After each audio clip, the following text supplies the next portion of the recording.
皆様にご案 Ladies and gentlemen, I would like to explain the ground rules for this press conference. rules for the press conference in Japanese. As for simultaneous interpretation, Channel 1 is for Japanese, Channel 2 is for English, and Channel 3 is for Korean. Now I'll continue only in Japanese. Takaichi総理 The press conference by Prime Minister Takaichi is scheduled to begin at 5:30. When the Prime Minister enters the room, all members of the press are requested to remain seated. The press conference will be conducted with simultaneous interpretation in Japanese, English, and Korean. Japanese is on Channel 1, English is on Channel 2, and Korean on Channel 3.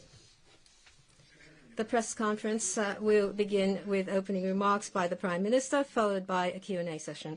If you wish to ask a question, please raise your hand. When called upon by the moderator, please move forward to the microphone and state your name and affiliation before asking your question.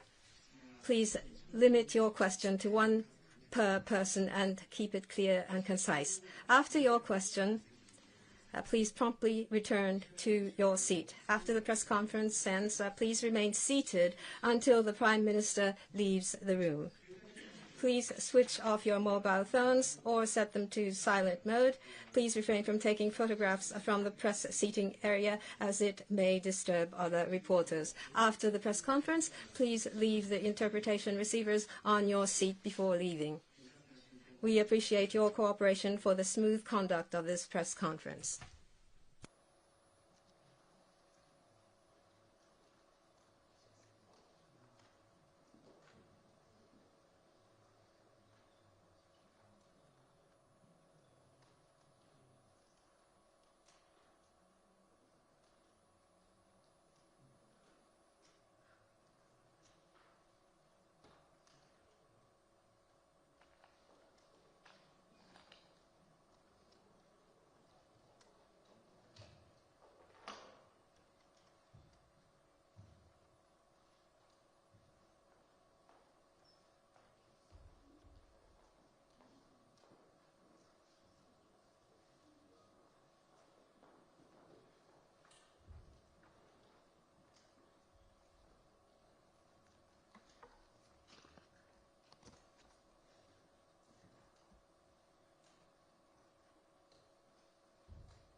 Prime Minister Takaichi will enter the room shortly. Please wait into your current positions. Thank you.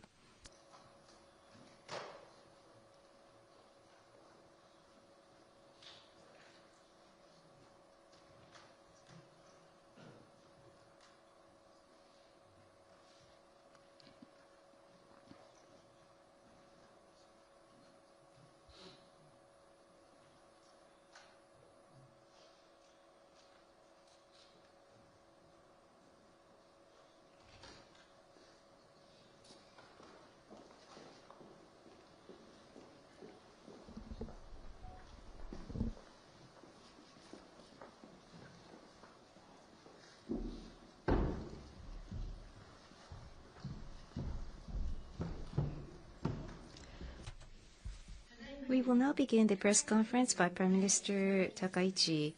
Prime Minister Takaichi will make initial remarks, and that will be followed by a Q&A session.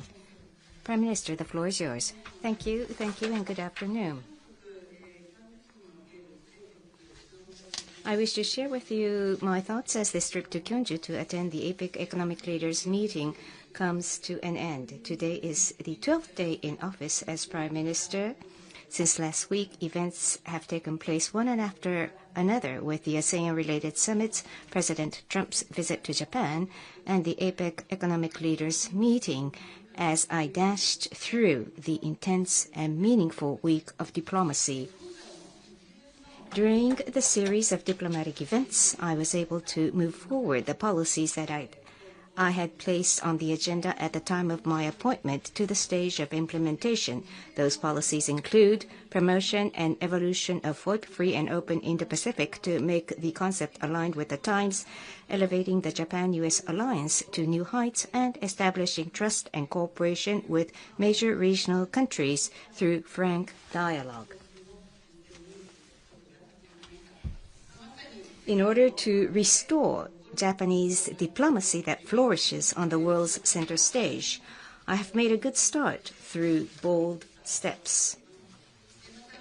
President Trump and other leaders I met during the week received me with congratulatory remarks on my appointment to Prime Minister and warm welcome. I am pleased that I have been able to build personal relationships with leaders which will form the foundation of future bilateral ties. And a few hours ago, the APEC Economic Leaders Meeting to which I attended concluded at the AELM under the theme of Building a Sustainable Tomorrow, and based on the priorities of Connect, Innovate, and Prosper, active discussions took place with leaders. As Japan strives to build a strong economy, sustainable growth and prosperity of the Asia-Pacific are essential. At the AELM, I stressed the importance of maintaining and strengthening a rules-based, free and fair economic order and a high-level CPTPP, and the need to swiftly deal with pressing issues of the WTO, which can no longer be deferred. I also demonstrated Japan's determination to contribute to regional development and resolution of social challenges through strategic growth investment by public-private partnership in such areas as AI and digital, energy, and infrastructure. The Kyushu Declaration agreed by APEC economic leaders explicitly mentioned several factors that are of high priority for Japan. We believe that this was a result of several member economies sharing Japan's position. At this meeting, decision was made for Japan to take on the chair of APEC in 2031. We will make all our efforts to prepare for the year 2031. And on the sidelines of APEC, I had separate meetings with President Xi Jinping of China, President Lee Jae-myung of the Republic of Korea, and other leaders.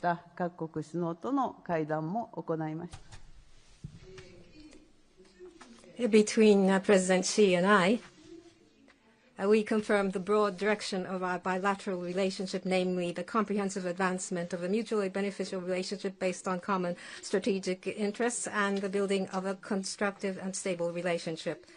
With President Xi, we discussed the various pending issues. What I stressed was that it is precisely because there are pending issues and differences that the top leaders directly and frankly engage in dialogue. It is my hope that this meeting will trigger further attempts to address the various challenges and cooperation. In my talks with President Lee Jae-myung, we agreed on the significance of Japan-ROK relations and cooperation between Japan, ROK, and the United States in the present strategic environment.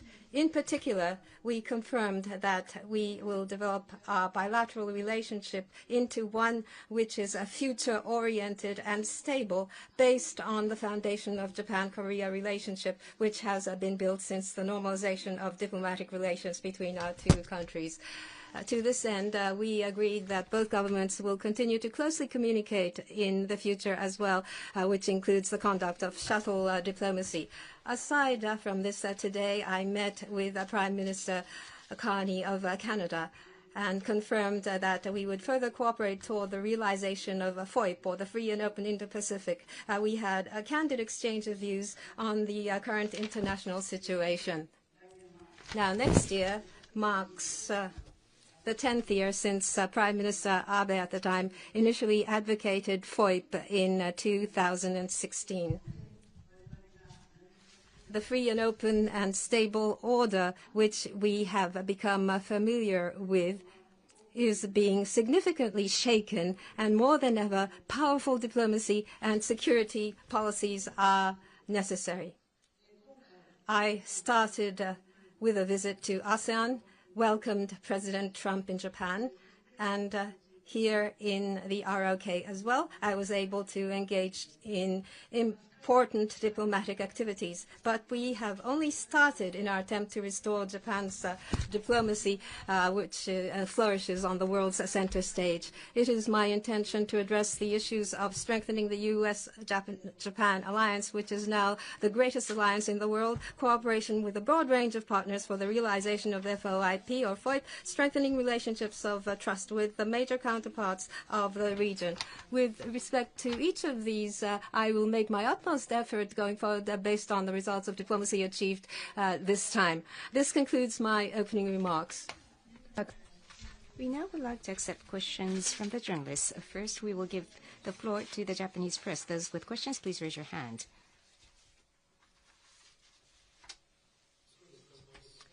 Thank you very much for this occasion. My name is Jijiwa of TV Asahi, and I'm the lead managing journalist. I may overlap with your initial remarks, but this was your debuting APEC, so how do you evaluate the achievements? And as you have pointed out, you began with ASEAN, followed by President Trump's visit to Japan, Japan ROK and Japan-China summits, and now APEC. So this was a week of diplomacy. What's your assessment of the series of events? And another point. You've experienced many diplomatic scenes, but this is only the 12th day in office. But what do you think about Takaichi diplomacy? What's the definition? What's your style of diplomacy? You probably by now have your own image of diplomacy. Maybe you're trying to do something different from before. So what's the image of the Takaichi diplomacy? As the concluding event of the Week of Diplomacy, which began immediately after inauguration at the AELM, I was able to clearly demonstrate Japan's commitment to the strong economic development and prosperity of the Asia-Pacific. Decision for Japan to host APEC in 2031 was yet another major achievement. This was also a great opportunity to engage in meaningful meetings with responsible leaders of the region. I exchanged words with them directly, and as I mentioned in my initial remarks, I had frank dialogues with China and ROK, who are important neighbors, and was able to solidify the groundwork in advancing diplomacy at the highest level. Looking back on the past week at the ASEAN-related summits, strengthened partnership with ASEAN, the cornerstone of FOIP, and other like-minded nations and ally was reaffirmed, while during President Trump's visit to Japan, which took place immediately after ASEAN, we clearly concurred to co-create a new history for the Japan-US alliance. Through the series of diplomatic events, I talked in person with several leaders, including our ally, like-minded nations, and regional neighbors, and established personal ties. I am pleased that I've been able to take a steady step forward to create a new horizon for the foreign policy of Japan. Initiatives to achieve my goal of restoring Japan's diplomacy to flourish on the world center stage has only just begun, as I mentioned in my opening remarks, but the starting dash was powerful. And building on this momentum, I am determined to make all-out efforts to build extensive partnership for the strengthening of the Japan-U.S. alliance, realization of FOIP, and solidifying trust with major regional counterparts. So what's the difference between conventional foreign policy? I'm not sure, but people-to-people direct contacts are important. Just casual conversations about our daily lives is really important, and that shortens the distance between us. Next, we'd like to entertain questions from the non-Japanese press. When called upon, please proceed to the microphone and state your affiliation and name before you ask your question. So the person in the front row, in the very front, please.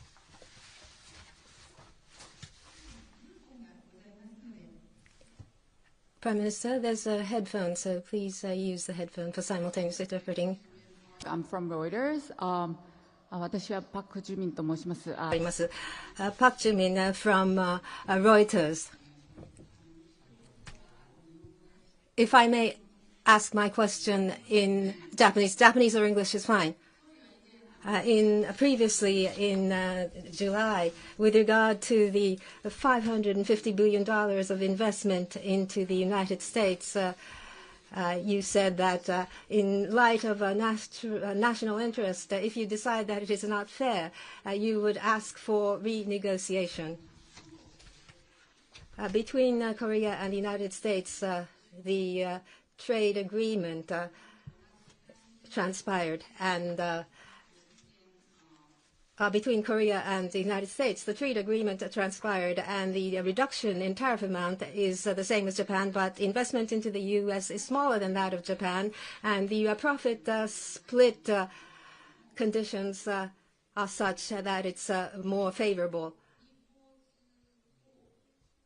With Japan, Korea has a lot of commonalities.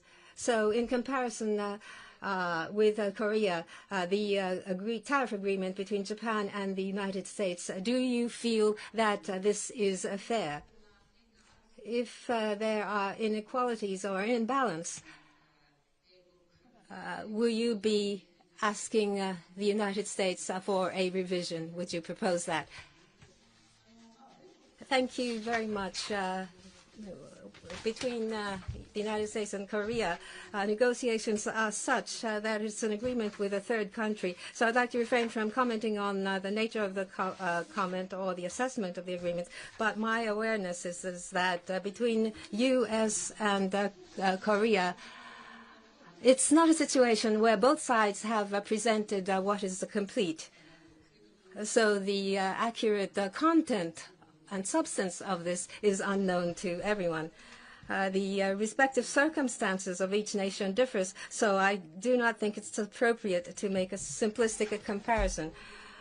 With regard to agreements between the agreement between Japan and the U.S., even with the change in Prime Minister, it's a commitment, a promise between governments, so I feel that it should not be changed. What is important is that with regard to the present agreement, it should be used to promote interests of both countries, and it should expand cooperation toward economic security, and also to feed that into economic cooperation promotion. I think that is what is of importance. Again, we give the floor to the Japanese press. Please go ahead. Nishimura of Asahi Newspaper. Thank you very much for this opportunity. I have a question on domestic politics. You will attend to the Diet session after return to Japan with minority ruling party. How will you deal with measures to address rising prices? You committed to the Japanese Innovation Party that you will pass the bill to reduce seats by the end of this session. There's strong objection amongst the opposing party. Will you submit the bill, just the ruling party sponsoring the bill? And finally, approval rate is very high according to various polls, and Nikkei average is renewing record highs. But there are voices that dissolution should take place quickly. Do you have plans to ask the people whether they support the LDP Innovation Party coalition, which has yet to be tested by the election? Thank you. On the October 25th cabinet meeting, we came up with economic strategy, mainly by the minister in charge of economic and fiscal policies, that also deals with the measures to address rising prices. Super partisan discussions had been conducted, and I have given directions to do so. So based upon this policy, economic policies will be decided. And on the issue regarding reduction of seats between LDP and the Japan Innovation Party, we agreed that the number of seats at the lower house will be reduced with 10% at the target. And we agreed that we will seek to submit the bill within this session in fiscal year 2025 through a direct member proposed bill.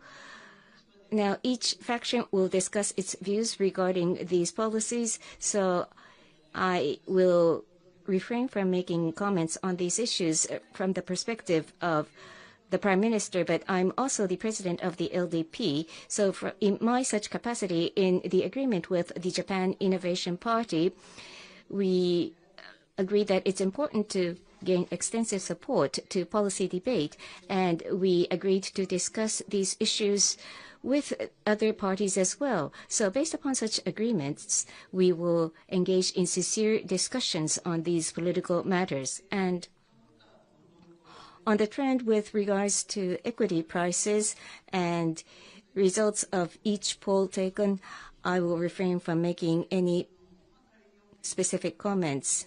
If there is high expectations among the people to our leadership, I think they expect us to implement what we promised to them, including the economic policy. So what's important is to make advances of the policies we advance. We have no time to think about dissolution. In the interest of time, this question will be the last question from the non-Japanese press. I will be accepting a question. Please state your name and affiliation. Person on the second row, second to the right of the center aisle from my position, please.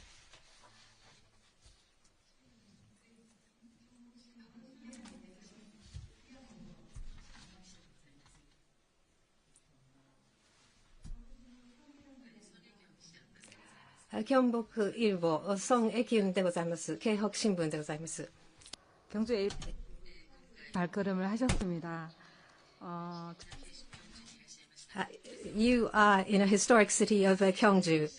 In Nara City, Nara Prefecture, you have originated from this prefecture, and you cherish traditional values. And so Japanese cities have a deep relationship with Gyeongju, and APEC AELM was held here, and I believe that is very significant. Gyeongju has a sister city relationship with Nara, 55 cities, and with Usa City, it has a 33-year sister city relationship. So, but every time there's a political confrontation between the two countries, there's a large drop in exchanges. With this AELM as a starting point, exchanges between the cities in both countries would further solidify the foundation for the development of both countries and international cooperation.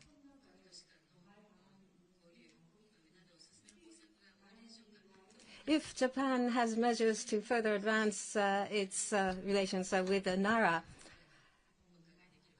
I would appreciate it if you could enlighten me on this.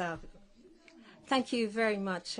Between Japan and Korea, the citizen exchanges would be important for the stable development of bilateral relations. Recently, regardless of generation or region, various exchanges are taking place, and these underpin the favorable trend of our present bilateral relationship. as you point out, between Nara City and my hometown and constituency and Gyeongju. There's a city-city relationship which has spurred sporting and cultural exchanges, and broad exchanges have been taking place. In the past few years, there has been a reduction in exchanges. There's perhaps the impact of COVID. Regarding the future, recently, local governments cooperate, and so they deal with issues such as responses to declining population. They deal with common issues facing both sides and exchange knowledge and experiences. And they are advancing in a way that's meaningful to both sides. And I believe this will be a clue to how we go forward. People live in different regions and different challenges are faced. And depending on the region, the struggles and challenges differ. And how they have resolve this and going forward how they intend to resolve these issues, I believe that an objective discussion can take place, and that would deepen exchanges between both sides. On the part of the Japanese government, between different citizens, we want to cherish exchanges, and so between the two countries, we want to develop a relationship which is future-oriented and also successful. This concludes the press conference by Prime Minister Takaichi. We ask the members of the press to stay in your current positions as the Prime Minister leaves, and thank you for your cooperation.